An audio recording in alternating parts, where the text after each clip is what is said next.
Hello friends, welcome to Nisha cooking channel. ಇವತ್ತಿನ ವಿಡಿಯೋದಲ್ಲಿ ನಾವು ಬೀನ್ಸ್ ಪಲ್ಯ ರೆಸಿಪಿನ ಹೇಗೆ ಮಾಡೋದು ಅಂತ ಹೇಳ್ಕೊಡ್ತಾ ಇದ್ದೀನಿ. ಕಡಿಮೆ ಇಂಗ್ರೀಡಿಯೆಂಟ್ಸ್ನ ಬಳಸ್ಕೊಂಡು ಕಡಿಮೆ ಸಮಯದಲ್ಲಿ ಆರಾಮಾಗಿ ಮಾಡ್ಕೊಳ್ಬೋದು ಈ ಪಲ್ಯನ. ಇವಾಗ ಬೀನ್ಸ್ ಪಲ್ಯ ಮಾಡೋದಕ್ಕೆ ನಾನು ಅರ್ಧ kg ಬೀನ್ಸನ್ನು ಈ ರೀತಿ ಚಿಕ್ಕದಾಗಿ ಕಟ್ ಮಾಡಿ ತೊಳೆದಿಟ್ಕೊಂಡಿದ್ದೀನಿ. ನೀವು ಇನ್ನೂ ಚಿಕ್ಕದಾಗೂ ಕೂಡ ಕಟ್ ಮಾಡ್ಕೊಳ್ಬಹುದು.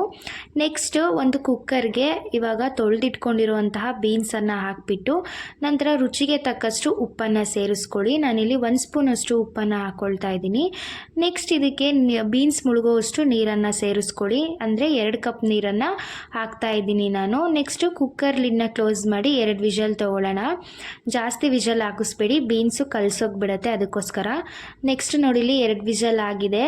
ಬೀನ್ಸ್ ಇಷ್ಟು ಬೆಂದರೆ ಸಾಕು. ಇವಾಗ ಇದನ್ನು ನೀರನ್ನು ತೆಗೆದುಬಿಟ್ಟು ಒಂದು ಕಡೆ ಎತ್ತಿಟ್ಕೊಳ್ಳಿ. ಇನ್ನೊಂದು ಕಡೆ ಒಂದು ಪಾತ್ರೆಗೆ 2 ಟೇಬಲ್ ಸ್ಪೂನಷ್ಟು ಎಣ್ಣೆನ ಹಾಕ್ಕೊಳ್ಳಿ.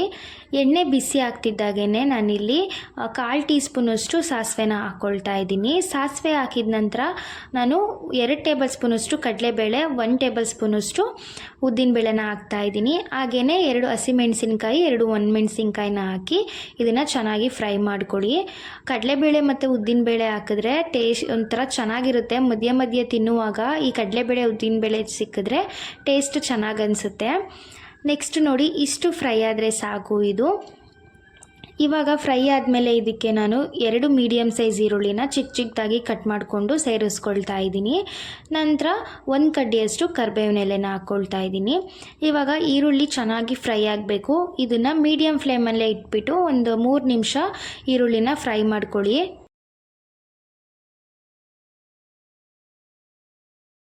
ಈರುಳ್ಳಿ ಈ ರೀತಿಯಾಗಿ ಫ್ರೈ ಆದ ನಂತರ ಬೇಯಿಸಿಟ್ಕೊಂಡಿರುವಂತಹ ಬೀನ್ಸನ್ನು ಸೇರಿಸ್ಕೊಳ್ಳಿ.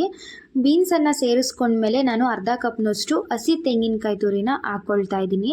ನೀವು ಇದನ್ನು ಜಾರ್ನಲ್ಲಿ ರುಬ್ಬಿ ಕೂಡ ಹಾಕ್ಕೊಳ್ಬೋದು. ಬಟ್ ಹೀಗೆ ಇರಲಿ ಅಂತ ಹೇಳಿದ್ರೆ ನೀವು ಇದೇ ರೀತಿಯಾಗಿ ಹಾಕ್ಕೊಳ್ಬೋದು.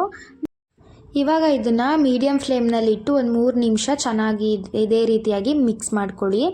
ನೆಕ್ಸ್ಟು ಮಿಕ್ಸ್ ಮಾಡಿದ ನಂತರ ಸ್ಟವ್ನ ಆಫ್ ಮಾಡ್ಕೊಳ್ಳಿ. ಸ್ಟವ್ ಆಫ್ ಮಾಡ್ಕೊಂಡ್ಮೇಲೆ ಸ್ವಲ್ಪ ಕೊತ್ತಂಬರಿ ಸೊಪ್ಪನ್ನು ಹಾಕ್ಕೊಳ್ತಾ ಇದ್ದೀನಿ ನಾನು. ಕೊತ್ತಂಬರಿ ಸೊಪ್ಪು ಹಾಕಿದ್ಮೇಲೆ ಒಂದು ಸರ್ತಿ ಮತ್ತೆ ಮಿಕ್ಸ್ ಮಾಡ್ಕೊಳ್ಳಿ.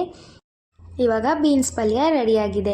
ನೋಡಿದ್ರಲ್ಲ ಫ್ರೆಂಡ್ಸ್, ಕಡಿಮೆ ಇಂಗ್ರೀಡಿಯೆಂಟ್ಸ್ನ ಬಳಸ್ಕೊಂಡು ಅತಿ ಕಡಿಮೆ ಸಮಯದಲ್ಲಿ ರುಚಿಯಾಗಿರುವಂತಹ ಹೆಲ್ತಿಯಾಗಿರುವಂತಹ ಒಂದು ಬೀನ್ಸ್ ಪಲ್ಯ ರೆಸಿಪಿನ ಯಾವ ರೀತಿಯಾಗಿ ಮಾಡೋದು ಅಂತ ಹೇಳ್ಕೊಟ್ಟಿದ್ದೀನಿ.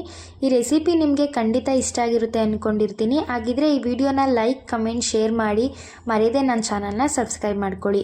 Thank you for watching.